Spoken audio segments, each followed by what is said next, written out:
So I really hope that's helped. Let's go to question number 5. Sarah Merriman says, "Hi, Mike. How does Ecclesiastes 9:4-6 reconcile with Paul's statement that to live is Christ and to die is gain? Am I misreading it? Thanks for your ministry." All right, let's look at Ecclesiastes. I think about Ecclesiastes a lot. It's a really unique book in the Old Testament. Sometimes we miss this because we think the Bible's just like a Sunday school book for like children or something. I don't know how anybody seriously reading the Bible thinks that. I didn't grow up in the church, so like I didn't never had that view of the Bible. But there's some very varied types of books in the Old Testament. Ecclesiastes is really unique. There's nothing like it anywhere else in the Bible. It's wisdom literature. Sure, it falls in that category like Psalms, right? Or Proverbs, or I should say Proverbs is wisdom literature. Psalms isn't exactly, but or maybe some would say it is. I'd rather not get into that debate. All right, Ecclesiastes 9:4-6. Nothing like Ecclesiastes. Let's read the passage. "But he who is joined with all the living has hope. For a living dog is better than a dead lion." I like that phrase, by the way. A living dog is better than a dead lion. People who go for greatness at the cost of their own existence made a mistake.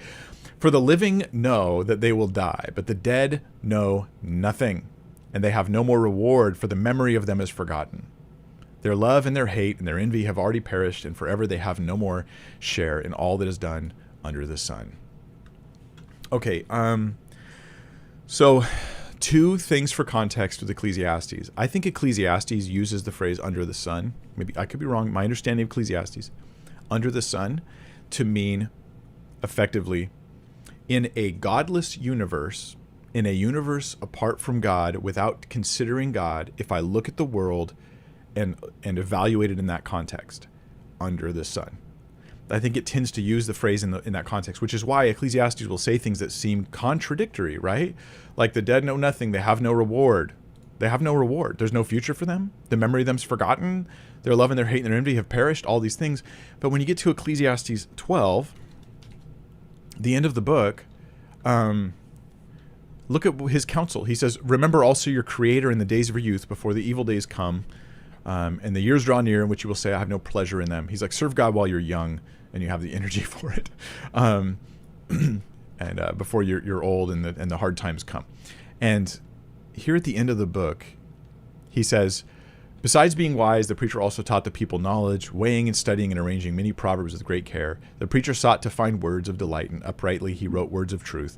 The words of the wise are like goads, and like nails are fixed by, like nails firmly fixed are the collected sayings. They are given by one shepherd. My son, beware of anything beyond these, of making them." This is an interesting verse, not related to my actual, what I'm looking for, but "of the making of many books there's no end, and much study is weariness of the flesh." It's tiring to study a lot. Verse 13, final verse, 2 verses of the book. "Look at his conclusion.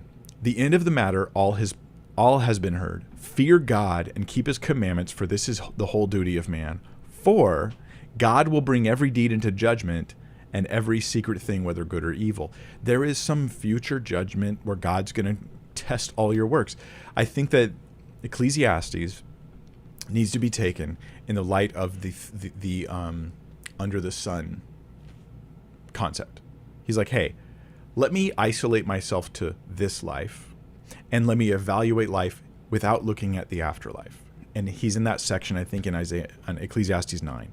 So I think that's what's happening there. And then later on in Ecclesiastes, he comes back to the wisdom of saying, you know what, fear God and keep his commands, because everything will be brought under judgment. So I think that that might help answer your question. Now, Paul's statement to live as Christ and die as gain is coupled with other things that Paul says, where he's suggesting that when he dies, he's going to be right in the presence of God. And that's how I take it. Not everybody would agree there, but that's how I take it. I do think that's the right understanding of it. I think the best way to understand Ecclesiastes there is just that. Is like, yeah, Paul's talking about what actually happens. Ecclesiastes is doing a thought exercise, which concludes with bringing us back to the reality of God and judgment.